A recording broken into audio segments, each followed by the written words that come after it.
Olha, Tirone, bom dia para você, bom dia para Alicia, bom dia para todo mundo que está ouvindo. Eu acho que no primeiro tempo faltou concluir a gol de forma correta, porque assim, não é que o Botafogo criou muito e o Rafael foi um grande goleiro, não é isso. O Botafogo criou muito, amassou o São Paulo, mas chutou praticamente todas as bolas para fora. O Rafael foi fazer defesas no segundo tempo, né? No segundo tempo, uma bola ali pela esquerda do Matheus Martins e uma outra bola do Almada que de fora da área. O Botafogo chutou para fora ou na trave, né? Teve 3 bolas ali de fora da área do Almada, Igor Jesus, Savarino, uma do Luiz Henrique na área, outra do Almada dentro da área, enfim, teve muita chance de gol, mas que foram chutadas bolas para fora. Não chegou a ter nem intervenção do Rafael. Então, acho que precisa acertar o pé. E eu acho que foi para o Botafogo, para mim, assim, uma decepção muito grande para ele, porque, na minha visão, o Botafogo teve uma. É claro que é um time superior, tecnicamente, a gente já falou em relação ao São Paulo e tal, mas ele teve uma oportunidade que foi a escalação equivocada do Zubeldia do time, né? E não estou nem falando de jogadores, não. O Zubeldia errou a forma do São Paulo entrar em campo com 3 zagueiros. Eu vou lembrar aqui: o Flamengo jogou contra o Botafogo, fez um primeiro tempo equilibrado, mesmo tendo muitas reservas, inventou de botar 3 zagueiros o Tite no segundo tempo, tomou um sacode do Botafogo.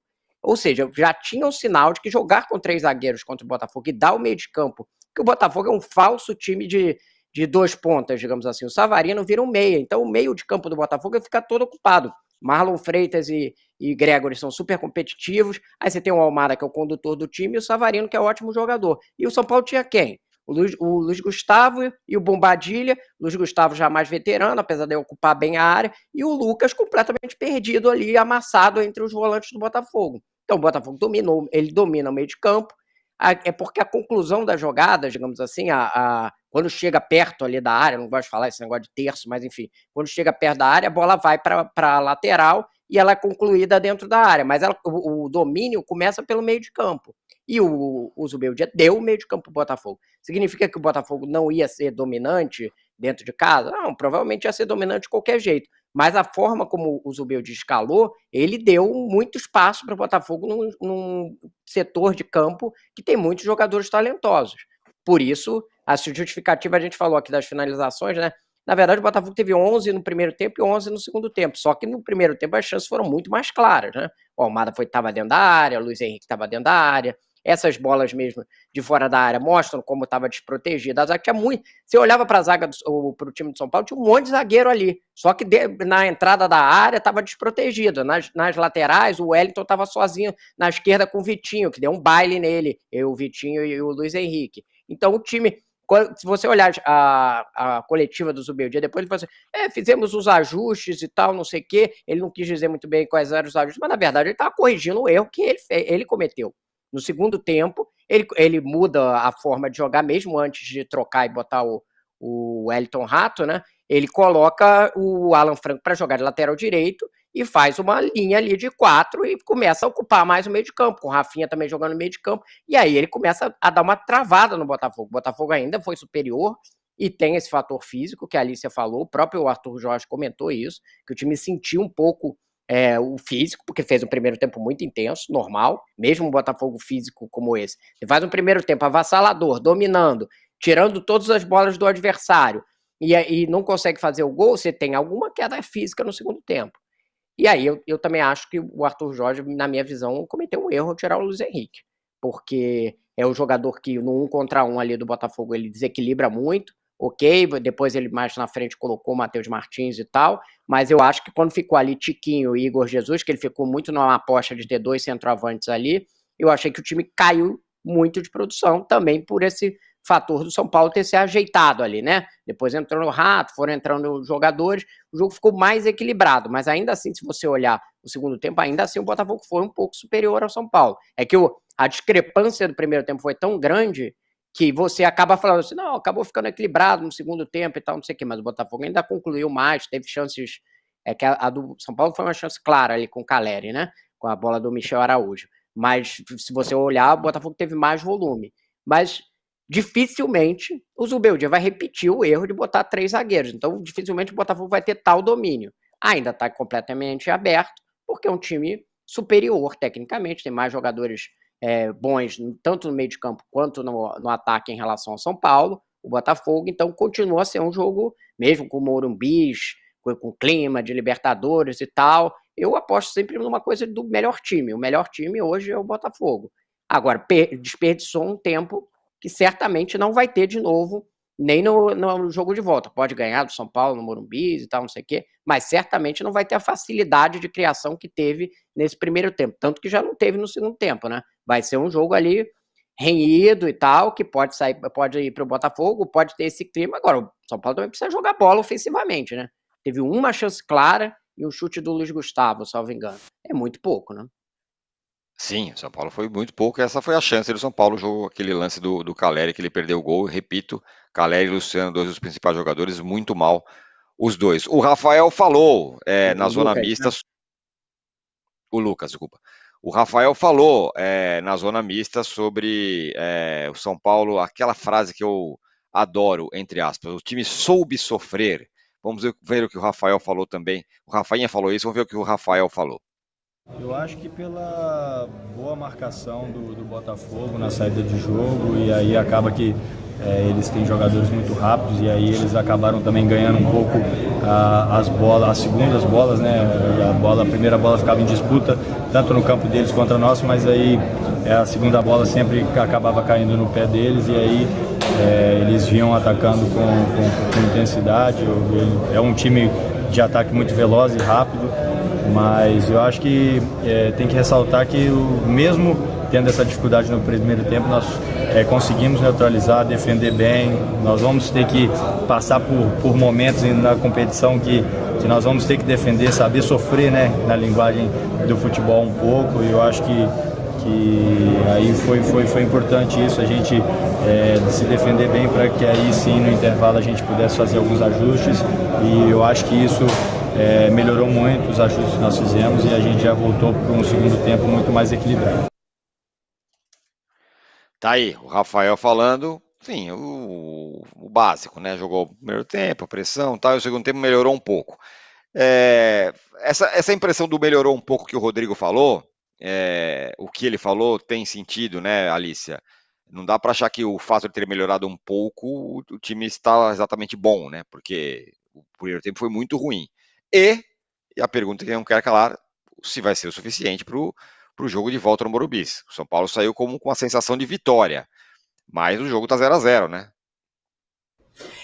E com uma diferença muito grande, né? Claro, é o que eu falei, não é o troféu posse de bola, o troféu número de finalizações e finalizações certas, né? No final das contas, se o Caleri mete aquele gol, o São Paulo tinha ganho um jogo em que foi amassado. Mas é preciso olhar para esses números, para essas estatísticas, para entender o que deu errado. E como o Rodrigo falava, a estratégia de 3 zagueiros, né, já foi provada de que ela não funciona contra o Botafogo, né? Claro, alguém pode até dizer que funcionou, né? Ele estava dizendo aí, o São Paulo segurou o ímpeto do Botafogo. Na verdade, não segurou, né? Se tivesse segurado, não tinha tantas finalizações. Foi muito mais uma falha do Botafogo em conseguir finalizar corretamente do que uma capacidade do São Paulo de marcar o Botafogo, né? E se a gente compara, por exemplo, como eu falei, com o jogo contra o Corinthians, teve ali 20 minutos do jogo contra o Corinthians, do Botafogo, em que o Timão dominou o Botafogo. O Timão esteve melhor em campo, né? Dominar talvez seja uma palavra forte, mas esteve melhor em campo. O São Paulo não teve um momento em que foi melhor que o Botafogo em campo. O São Paulo teve momentos em que o São Paulo melhorou e conseguiu criar ali 2, 3 oportunidades no jogo inteiro, né? Então é isso. Ou o São Paulo estava num momento mais ou menos equilibrado, ou estava sendo atropelado.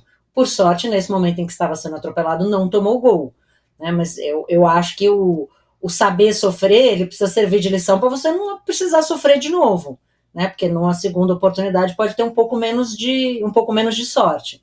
Então, o Botafogo precisa olhar, né, por que esse rendimento caiu tanto, precisa olhar para as alterações, porque, de fato, eu acho que se a gente olhar as atuações dos técnicos, A do Zubeldia foi, no segundo tempo, importante para corrigir o rumo, e a do Arthur Jorge piorou a equipe, né? Claro que a gente precisa olhar para o fato de que o Zubeldia estava corrigindo um erro que ele mesmo cometeu, né? Mas um bom treinador precisa saber fazer isso também, né? Deu ruim, como é que eu ajusto? E o Arthur Jorge não. O Arthur Jorge tem excelentes opções de banco, tem um elenco muito mais rico, literalmente, que o do São Paulo, e não conseguiu fazer alterações que deixassem o time melhor, que conseguissem converter todas aquelas oportunidades em gol. Né? Tinha uma avenida ali pelo lado direito no primeiro tempo, o Vitinho, o Luiz Henrique deitaram no São Paulo, mas é isso, né? Não funcionou. Agora, se a gente pensar que mais um empate leva a decisão para os pênaltis, o São Paulo não está num lugar confortável. Né? Em tese, precisa jogar, vai precisar agredir o Botafogo, coisa que claramente não era sua intenção, né, na partida de ontem. O São Paulo foi para jogar um jogo mais defensivo e segurar o resultado, que é perfeitamente normal na partida fora de casa, mas na partida dentro de casa vai precisar ser um pouco mais ofensivo. E aí você abre mais oportunidades para um Botafogo que é muito perigoso. Né? Você precisar de um resultado contra o Botafogo, você ir para cima, gera espaços que o Botafogo costuma aproveitar bem. Né? O Botafogo tem talvez os 2 melhores volantes do Brasil hoje em atividade, né? Perdeu o Bastos para a próxima partida que está suspenso, mas tem o Adrielson no banco, né? Se for ele a substituição, mas ofensivamente é um time, né? Especialmente desde a chegada do Almada, é muito, muito perigoso. E o São Paulo vai precisar, até porque eu imagino que vai ser a expectativa da torcida. A torcida não vai aceitar um São Paulo covarde dentro de campo, tentando segurar um empate para levar para os pênaltis. Então, vão ser muitos ajustes necessários e o Botafogo sai com aquele gosto de derrota porque não aproveitou todas as oportunidades que criou. Mas a superioridade técnica do Botafogo ficou bem clara. Então, né, ontem a gente fazia live de pós-jogo aqui no UOL e no chat domínio total do São Paulo. Acho que na nossa enquete de quem tem mais chances de classificar a partir de agora chegou a dar 70% para o São Paulo. E eu acho que assim, a superioridade técnica que ficou demonstrada ontem traz preocupações sim, por mais que seja no Morumbi, por mais que seja com todo o apoio da torcida e toda a tradição, né, que o São Paulo tem de Libertadores que o Botafogo ainda não tem, vai ser, com o futebol que jogou ontem, é difícil acreditar que consiga segurar o Botafogo mais uma vez.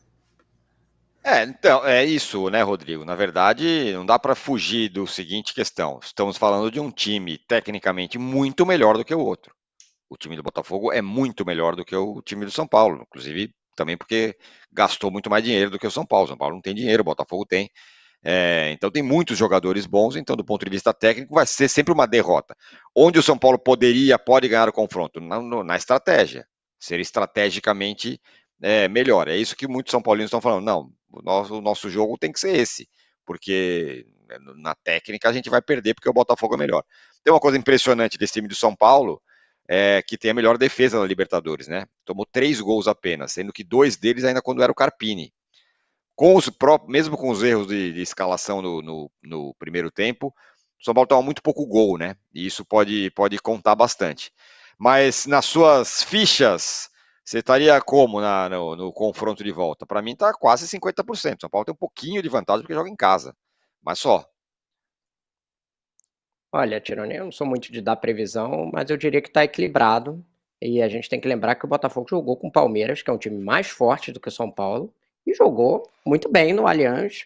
Ali fora o final com descontrole, que podia ter tomado aquele gol ali, já no finalzinho, um gol do Gustavo Gomes que bate na mão dele. Mas assim, estava ganhando de 2-0, até faltando pouco tempo. Então ele jogou um jogo no Allianz muito bom. Então não é que foi para fora de casa, tem time que vai para fora de casa e tem uma queda de rendimento absurda, não foi o caso do Botafogo. Jogou um jogo bom contra o Palmeiras fora de casa, então se repetir isso, e se a gente lembrar também das dificuldades recentes do próprio São Paulo de atacar times no jogo de mata-mata, vamos lembrar aqui do Atlético Mineiro pela Copa do Brasil, o São Paulo criou pouquíssimo, então eu não acho que esse cenário assim, Morumbi, clima de Libertadores, isso conta, mas considerando o que vem rendendo os dois times, acho que no mínimo está equilibrado, se você ainda não tiver ali uma questão dessa vantagem técnica do Botafogo. De fato, como você falou, o São Paulo tem que acertar muito a sua estratégia, os jogadores que vai colocar, a forma como vai explorar as fragilidades do Botafogo. Ontem, por exemplo, uma coisa que a gente viu no ataque, tá o Calleri ali, que é o principal, o ponto de referência. Ele foi completamente dominado pelo Barbosa, que ganhou todas as jogadas físicas dele, porque o jogo do Calleri é muito físico, né? Ele dá a cabeçadinha, ganha aqui uma bola, ele vai disputando jardas, né? Quase um jogador de NFL, digamos assim. E só que tinha um cara muito forte do outro lado, que ganhou todas as bolas dele. Então ficar apostando em bola para o Calleri para ele tentar dar uma casquinha, já viu que não vai adiantar, né? Tem que ser outra opção. Deixar o Lucas sozinho para criar no meio de campo também não vai adiantar. Então vai ter que criar outros mecanismos de ataque para poder atacar o Botafogo, diferentes dos que foram usados nesse primeiro tempo. A história do saber sofrer, desculpa, isso aí é papo para quem levou sorte e não tomou gol. É verdade essa, não soube sofrer coisa nenhuma, tomou 11 finalizações no gol, os jogadores do Botafogo não acertaram o alvo, aí falaram assim, não, a gente soube sofrer. Não soube sofrer e não se defendeu bem, deu sorte. Podia ser mais sincero, assim, demos sorte, legal. Aí resumiu o que aconteceu ali no primeiro tempo. No segundo, não. Aí já é um time mais postado, que faz mais sentido. Não sei se vai se explorar isso, se vai usar o Luciano no lugar aí porque a opção do Luciano foi o William Gomes, né? O William Gomes é um jogador que te dá um drible, uma velocidade que os outros não têm, mas ele não estava compondo bem e ele não estava tendo muita aproximação. Ele recebia a bola e saía correndo, tentando driblar 2 ou 3 do time do Botafogo. Não vai adiantar com defensores bons como são o caso, né? Então, eu acho que tem muita coisa para pensar nessa estratégia, de fato, para encaixar, porque você vai ter que ter mesmo jogando em casa e tendo essa vantagem, você vai ter que ter uma estratégia melhor do que o adversário, que é superior tecnicamente. Vamos lembrar aqui, o Botafogo com os dois laterais que são novos, que chegaram na janela. Um é o Alex Telles, que jogava na seleção. O São Paulo estava tentando contratar um lateral esquerdo, não teve dinheiro para isso. E o outro é o Vitinho, que é um jogador que saiu por 8 milhões de euros da Premier League e que foi muito bem no jogo de ontem. Tipo, ele vai causar pesadelos ali no Wellington, porque ele ganhou todas as bolas driblando, dando pedalada, passe para o meio e tal, não sei o quê.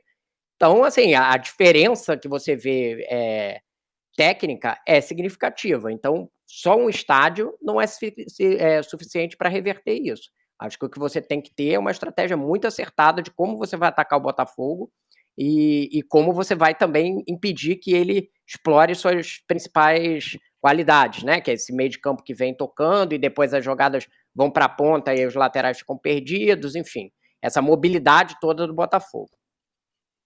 Eu acho que eu tô bem de acordo com você. Uma diferença técnica muito grande. É isso, o Vitinho é um jogador de Premier League, o Luiz Henrique é um jogador que jogava no Campeonato Espanhol até outro dia. Enfim, é uma diferença técnica muito grande. Com relação ao Calleri, a principal característica do Calleri é machucar, no bom sentido, o zagueiro, né? Ele briga com o zagueiro e muitas vezes ganha tal. É exatamente isso. Ontem, com os dois armários do Botafogo, ele não conseguiu nem chegar perto. Ele não chegou nem perto de conseguir ganhar alguma coisa Não ali é no um jogo meio. que favorece ele, né? Ontem ainda mais, né? Com esses dois zagueiros muito fortes, ele não conseguiu fazer absolutamente nada. Quem também fica no olho do furacão com relação ao São Paulo, Alice,